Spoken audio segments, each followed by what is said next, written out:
Good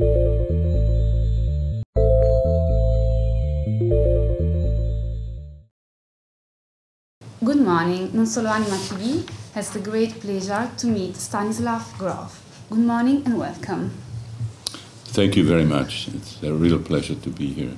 Those symptoms that are frequently considered pathological may be an expression of a spiritual emergency. May you explain this? I have been working now for over half a century with what psychiatrists call altered states of consciousness. We don't like that term because it suggests somehow distortion of a correct experience of ourselves and the world. In American slang, you use the term alter for castrating dogs and cats. You know, I had my cat altered. I had my dog altered. So we prefer this term non-ordinary states. I actually went even further and chose a name for a significant group of these non-ordinary states. I call them holotropic. Those are the states that the shamans go into during the initiation, or that they induce in their clients when they work with them, when they heal them. The kind of states that the native cultures experience in rites of passage, that the initiates experience in mysteries of death and rebirth, like in Eleusis or the Isis-Osiris mysteries, Bacchanali, and so on.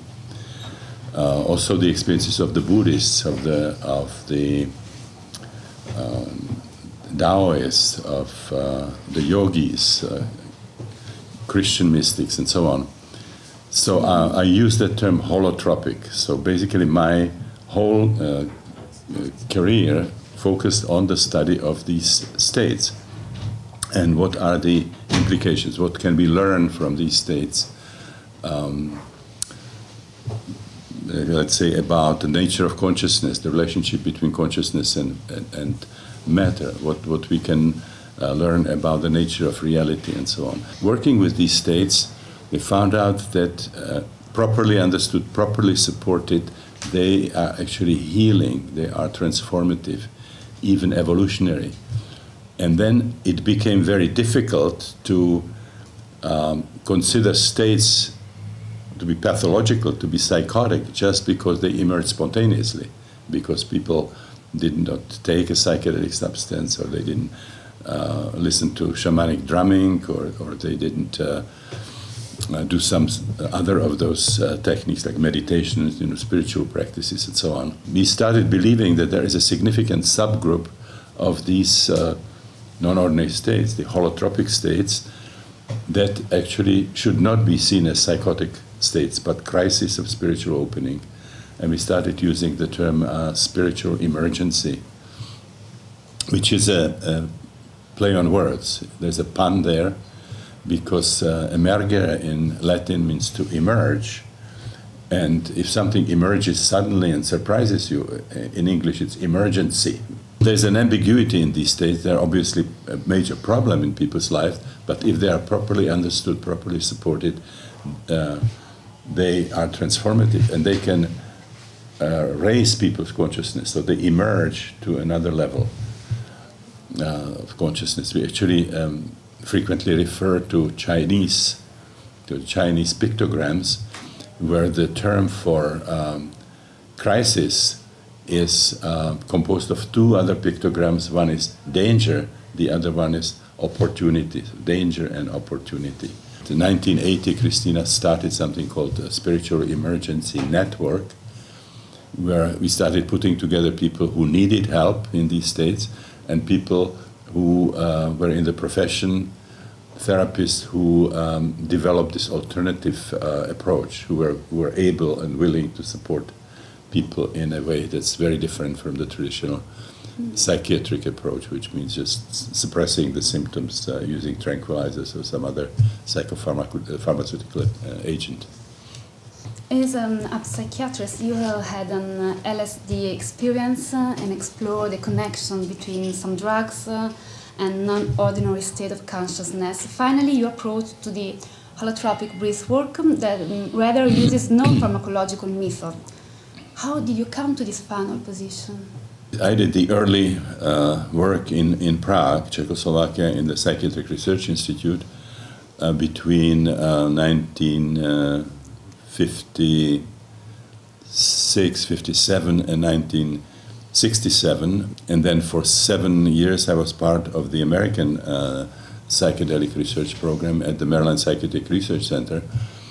And then I got to the point where I had just enormous amount of material from Prague and from Maryland, and it was becoming increasingly difficult because of the political situation, the administrative restrictions, to continue doing this research. It was more difficult to get the permission, to get the funds, and somehow within 1 month I got 12 offers from publishers to write a book on psychedelics, specifically on LSD, because this was also a time when psychedelics were making headlines. You know, the culture was enormously interested in it. We were the last surviving research project, and so I decided to take a year off to write the book. And I went to a party in New York City, in a house of very good friends of mine. And one of the guests was in the party was Michael Murphy, who started to comprise this very famous Esalen Institute on the west coast of the United States, on the Pacific coast between Los Angeles and San Francisco, old Indian grounds, and now it's like a human potential center. And so he asked me what I was doing, and I said, I just got this advance royalty and take a year off and write a book. And Michael said, well, why don't you come to Esalen? Esalen is a beautiful place to write books, We'll give you a house and you will be doing workshops for us, and we just have a trade-off. And so I went to Esalen and wrote the first book.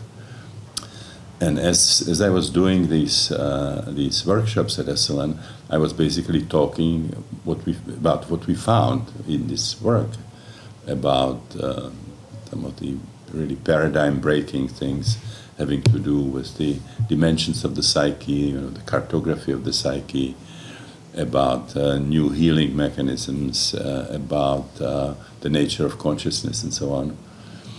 So I was sharing this with people. They say, it's nice to hear about them, but can't we do something? We would like to have the experiences.